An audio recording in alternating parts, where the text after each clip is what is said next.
Bismillahirrahmanirrahim. Assalamu alaikum students. In the first part of lesson 7, we have discussed the polarity of diatomic molecules. Polar molecules, they have dipole moment, and non-polar molecules, they have no dipole moment. In this part, we will discuss the polarity of polyatomic molecules. The molecules which consist of many atoms. The polarity of a polyatomic molecule depends on both the polarities of the bonds and the shape of the molecule. For a molecule to be polar, two conditions must be met. There must be at least one polar bond or one lone pair on the central atom. If there are more than one polar bonds or two or more lone pairs on the central atom, they must not be arranged so that their polarities cancel.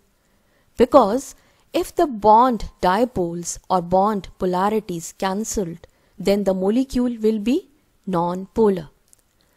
Let's discuss some of the arrangements of bond pairs and lone pairs. I hope you remember the bond pair and lone pair. The electrons which pair up to form a chemical bond are called bond pair electrons, and the unshared electron pairs present on the central atom are called lone pairs.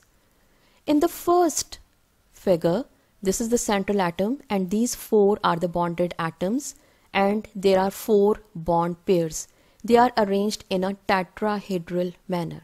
So if the bond pairs are arranged in this manner, then they cancel the effect of each other. In the second figure, this is the central atom and this is the lone pair. There is one lone pair and three bond pairs.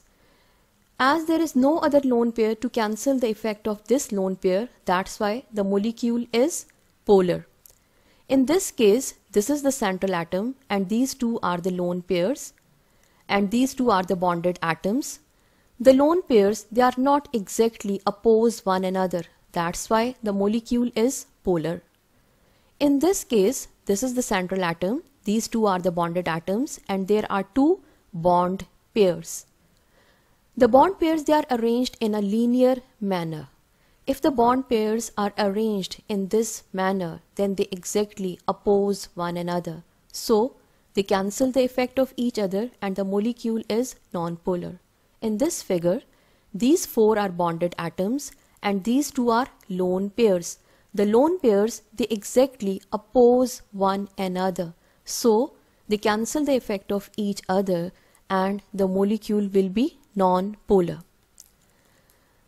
Now, what is a dipole moment? Dipole moment is the quantitative measure of the polarity of molecule.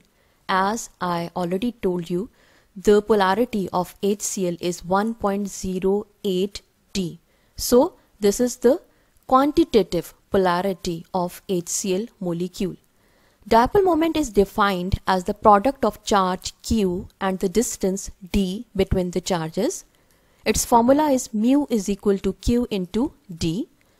Dipole moments are measured experimentally and they are usually expressed in dBi units. dBi units are non-SI units. The SI unit for dipole moment is coulomb meter. The overall dipole moment of a polyatomic molecule is the vector sum of its bond dipoles. As bond dipoles and dipole moment both are the vector quantities, means they have a magnitude as well as direction. Now, what are the symmetrical shapes? If you can fold a figure in half so that the two halves exactly match, the figure is said to be symmetrical. The molecules in which the central atom is symmetrically surrounded by identical atoms are non-polar, regardless of the fact that how polar the individual bonds are. Here are three symmetrical geometries: linear, trigonal, planar, and tetrahedral. And this is an example of a symmetrical figure. There is a plane of symmetry. Plane of symmetry doesn't mean that arrow plane of symmetry. Plane of symmetry means there is an imaginary line which can divide this figure into two equal halves. So this is called the plane of symmetry, and this figure is called a symmetrical figure. Some examples of symmetrical shapes are linear, trigonal, planar, and tetrahedral. If the central atom is A and there are two B atoms in its surrounding, then there are two bond pairs. The bond angle between the two bond pairs is 180 degree and the shape is linear. If there is one central atom A and there are three B atoms which are bonded with A, then there are three bond pairs. The bond angle is 120 degree and the shape is trigonal planar. And if in the surrounding of central atom A, four B atoms are present, then there are four bond pairs. The bond angle is 109.5 degree and the shape is tetrahedral. Let's discuss the planes of symmetry in trigonal planar shape. Trigonal planar shape is a symmetrical shape. There are three planes of symmetry. Basically, trigonal planar is an equilateral triangle in which all the three sides are equal. This is one plane, this is another, and this is the third one. When one part of this figure is flipped over the other, then they have a perfect overlap. Or like in this figure, if you fold this part of the figure along this line over this, then the two halves, they exactly match. Or like in this figure, if you fold this part of the figure over this, then the two halves, they exactly match. This is called reflection symmetry because the two halves, they are the mirror images of one another. There is also rotational symmetry in trigonal planar shape. A shape has a rotational symmetry if it looks exactly like the original shape a number of times when rotated about the center point by 360 degree. Like if this shape is rotated about its center point by 360 degree, then 3 times it appears exactly like the original shape. So this shape has a rotational symmetry. Now we will discuss some examples of polyatomic molecules. The first example is of carbon dioxide. Carbon dioxide is a linear molecule. This is the one way to represent the polarity of bonds because carbon is less electronegative, so partial positive on carbon and partial negative on oxygen. This is another way.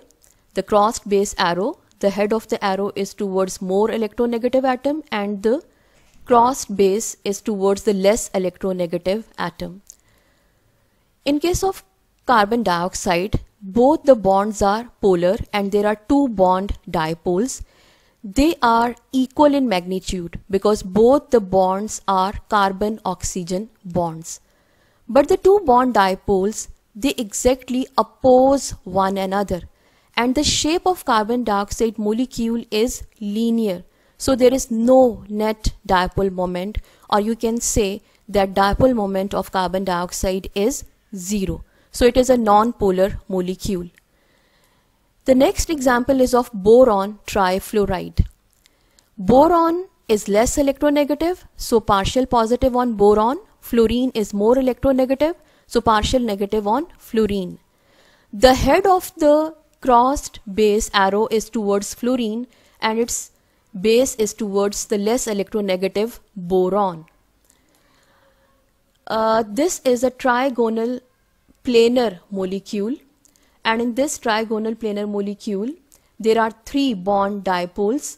They are equal in magnitude and opposite in direction, and the shape of boron trifluoride is a symmetrical shape. So due to symmetrical shape, the bond dipoles, they cancel out the effect of each other. That's why its dipole moment is 0. The next example is of carbon tetrachloride. Carbon tetrachloride has a symmetrical shape, that is a tetrahedral shape. This is the one way to represent bond polarity. Partial positive on carbon because it is less electronegative, partial negative on chlorine because chlorine is more electronegative. The head of the arrow is towards chlorine and its crossed base is towards carbon because carbon is less electronegative. There are 4 bond dipoles and 4 bonds. They are equal in magnitude but they are opposite in direction. The shape of carbon tetrachloride is tetrahedral, which is a symmetrical shape. So the bond dipoles, they cancel the effect of each other.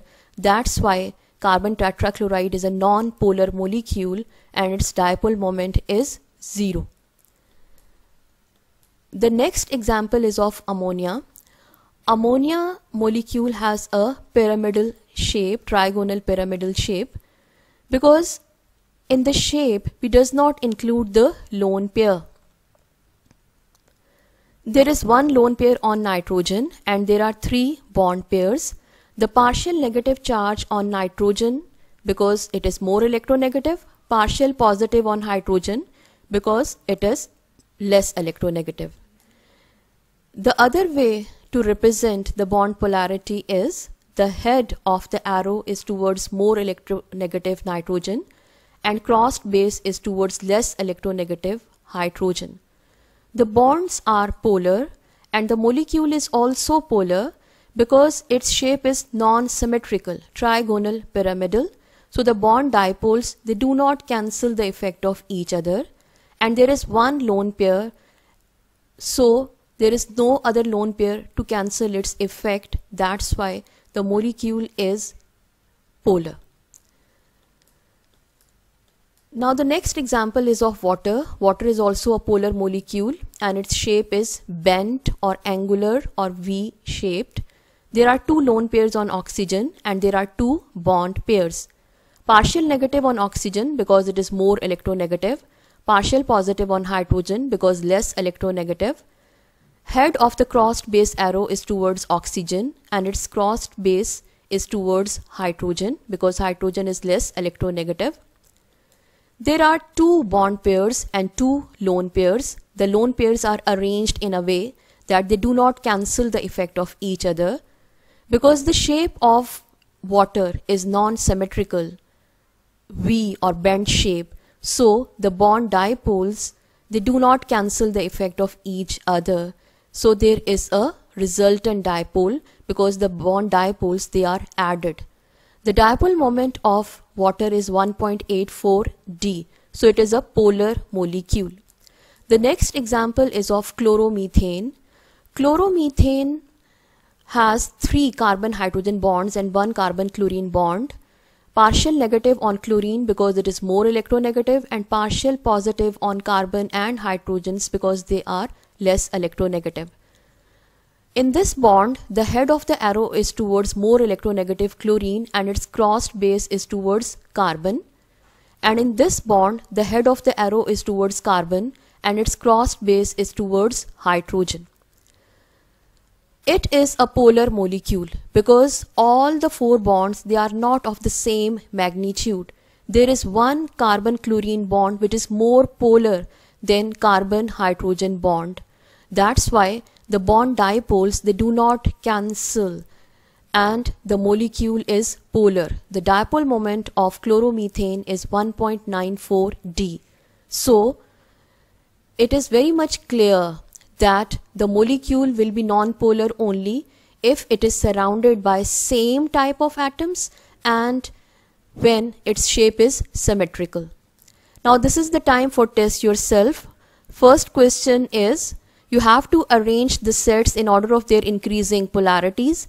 In the second question, you have to show the direction of polarity in each of the following bond by using delta sign or by using crossed base arrow. And in the third question, you have to draw Lewis structure and show the direction of bond and predict the polarity of each molecule, whether it is polar or not. This is the Lewis structure of sulfur dioxide. It will help you. And there is a table of electronegativities of the different elements. Thank you students. Allah Hafiz.